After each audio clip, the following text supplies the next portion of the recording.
Hey hikers, so before we get into today's episode, I just want to let you know that I'm currently enrolling for my signature 12-week program, the Online Summit program. Now this week, I'm specifically looking for hikers who want to get strong and pain-free so they can conquer every adventure they set their mind to without having to do hours and hours of exercise and training every single week. Now, if that does sound like you, I would absolutely love if you could message me on Instagram or Facebook to the Summit Strength page, or shoot me an email to rowan@summitstrength.com.au with the words "I'm interested." From there, we can have a chat and see if or how I might be a good fit for your goals and if or how you might be a good fit for this particular program. I would absolutely love to hear from you and start off this year strong. So if you're interested, make it happen.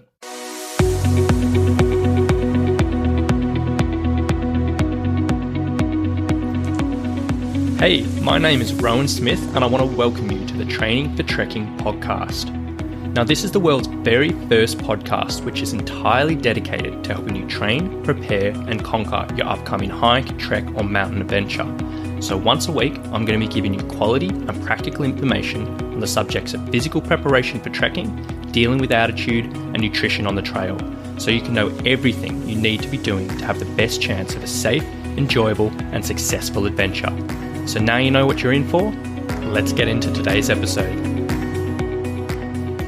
Alright, hello guys. Today I want to dive into one mistake which I see again and again and again in the fitness world, in the hiking world, from coaches, from personal trainers, from just people training themselves, again and again and again. I want to dive into this because it's a new year, you're starting off your fitness routines, you're pushing things, and it is such an important point which often goes over people's head and it needs to be addressed today. Now, what I want to discuss is the common assertion that getting tired equals getting fitter. And specifically, if an exercise is hard and it gets you exhausted, it must be good for you. Unfortunately, this approach and this thought process has been pushed in the fitness industry for years and years and years. And it's just something that just does not go away. And many coaches still preach it. And they're like, look, if you're not pushing yourself to where your muscles are burning, to where you're heaving, to where you're absolutely knackered, you're not seeing improvements. And I'll say right now, that is wrong. And 100% you do not need to reach that point to dramatically improve your fitness, to dramatically improve your strength, to dramatically improve anything about your physical condition. It is 100% not necessary. Some people enjoy it, and if you enjoy it, absolutely go ahead. But I'll tell you right now, it is not necessary. But stepping on from that, unfortunately, a consequence of this particular approach that the fitness industry has pushed again and again and again is sometimes people can mistake the effectiveness of an exercise when it gets them tired and they think it's super beneficial, or it could even be a workout in general, and it gets them tired, it gets them exhausted, and they're like, you know what, this is awesome, this is improving. But if they do a workout or an exercise and it's not quite as tiring or fatiguing or exhausting, they're like, this isn't really doing the job. And this way people can get a bit confused about, look, am I actually improving? Am I actually doing things to get me fitter, to get me stronger? Or am I just chasing this feeling of getting tired? And I see it again and again and again. Now, a common example here I always use is for burpees. Like if you've listened to my stuff for a while, you know I am not the biggest fan of burpees in the world. And one of the reasons behind this is it's just used by trainers as a way to get people tired. And people love them because they're exhausting, they make you tired, they make you fatigued, and they really are tough, and people love them. And they're like, you know what, I'm working hard, this is really good. But it's rare to say that a burpee is going to be an effective exercise to get you fitter, it's going to be an effective exercise to get you stronger, or an effective exercise to improve on any real particular areas. As a general exercise, yeah, it might get you tired, it might burn a bunch of calories, but if you're trying to actually specifically improve your fitness or your strength for something in your life, and specifically for hiking, as we talk about on this podcast, it's not a great example, but people get confused because it's tough. Now, as a trainer, I've been a coach for years and years and years, and when I was a younger trainer, I used to butt my head against this all the time.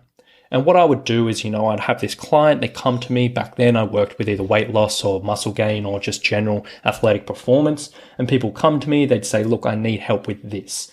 And I would do this amazing program, which I knew would help them. I'd take them through it and they'd work through. But the issue would be there was a significant portion of people who wanted to be absolutely knackered. But with this particular program I was doing, or the way I used to go about things, it wouldn't get people super tired. I knew the slow and steady approach worked, but it wouldn't really exhaust them. So they'd finish up and they'd be like, well, I don't really feel like I got any benefit out of it just because I wasn't tired. And this used to drive me mental as a younger trainer because I didn't really understand how to educate a client. I didn't really understand how to effectively communicate about these things. And I was a little bit young and I probably wasn't, had the experience to deal with that in the best way possible. So after butting my head against this for a little while, what I went down the road of was I was like, you know what? I'm going to give them a really effective program, but at the end, I'm going to absolutely flog them. And I'm going to get them in a position where they're heaving, where their muscles are burning, where they're feeling really gross. So what I can do is I can sneak in all this good stuff, but at the end, they're going to leave the session feeling good. And what I specifically used to do was I used to do a little combo, which I knew wasn't anything special for getting people fit or anything special for burning calories or anything like that. But I knew it was a really effective way of making people feel gross. And what I used to do at the end of a session, I'd get them to do a sprint on a stationary bike and then paired with a sprint on battle ropes. And then back on the bike, back on battle ropes. And what this did was it felt really, really tough, but it was also really effective at making people feel gross because it did something called blood shunting, which basically when you're working with the legs, all the blood shoots to your legs. And then when you're working with the upper body on the battle ropes, all the blood shoots to the upper body. And then by going lower body, upper body, lower body, upper body, this would make people feel gross very, very quickly, but it would lead to that satisfaction. And as a trainer, I knew, look, this isn't a great way of improving fitness, but it was helping people. And that's what I used to do. Now, these days, I'm a little bit more mature. I've got a little bit better approach and I work with people who, are a little bit more receptive to being educated.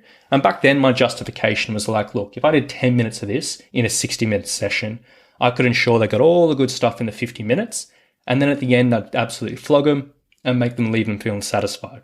And looking back, it may not have been perfect, but it did the job.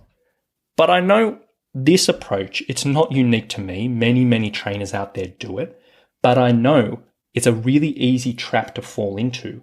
If I was doing 10 minutes of that and it was making clients happy, it's very, very easy to turn that into 15 minutes, to 20 minutes, to 30 minutes, to 40 minutes, to 45 minutes of just flogging someone.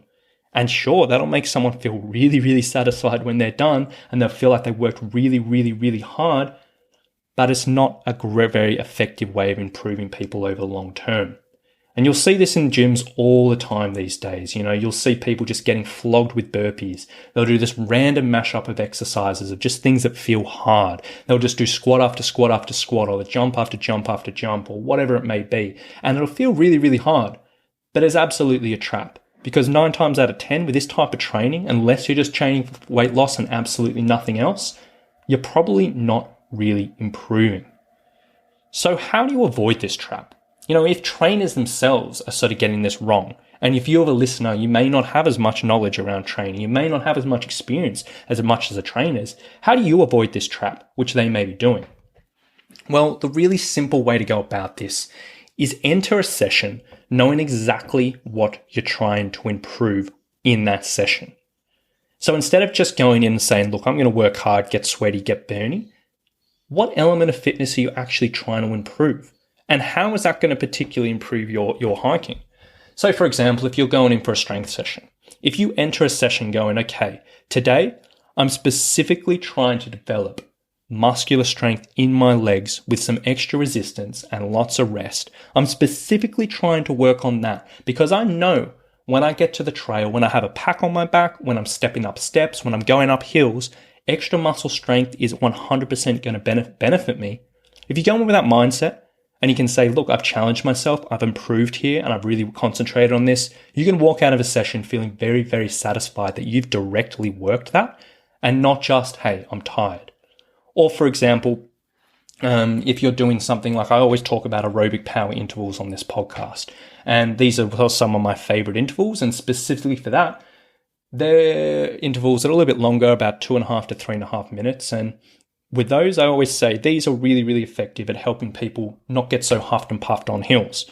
So while you may not get quite as knackered with these particular intervals as compared to doing maybe a Tabata session where you're doing 20-second sprints, if you know, okay, if I stick to this period and I'm working to this period, this is going to help me particularly on the hills, then it can be much more satisfying to go in, work hard to the prescription of the program and walk out saying, look, this has directly helped me.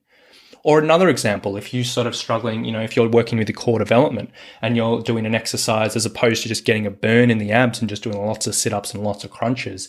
If you're like, look, I'm doing a payloft press today because this exercise is going to help me resist rotation through my lower back. So if I step in a pothole or have a slide or have a pack on my back and something goes wrong, my body's going to be able to resist rotation through the lower back so I don't get into pain and don't throw my back out. Now, obviously, understanding the reasoning behind certain exercise, it does take time and it does take, a lot of knowledge. And that's exactly what this podcast is all about.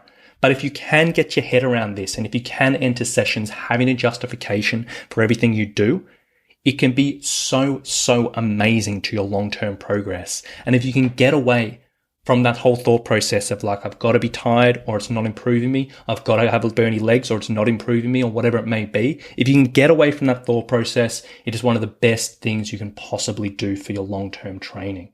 So a lot of room for thought there today, guys, and maybe it might have ruffled a few feathers in the thought process of, you don't have to push yourself that outrageously hard to improve yourself, but it is definitely worth considering. Now, if you're listening to this episode and you're like, sweet, Rowan, this makes sense, but I'm so far beyond knowing how to improve particular elements of fitness. I'm so far beyond, I don't know, what the justification between exercises. I don't know how to differentiate between something that's actually improving me and something that's just getting me tired. Then I would absolutely love to help you with that journey. Now, this week I am doing a promotion for my signature program, which is called the Online Summit Program. And I'm specifically looking for no more than 10 hikers who want to get strong and pain-free over the next 12 weeks so they can conquer every adventure.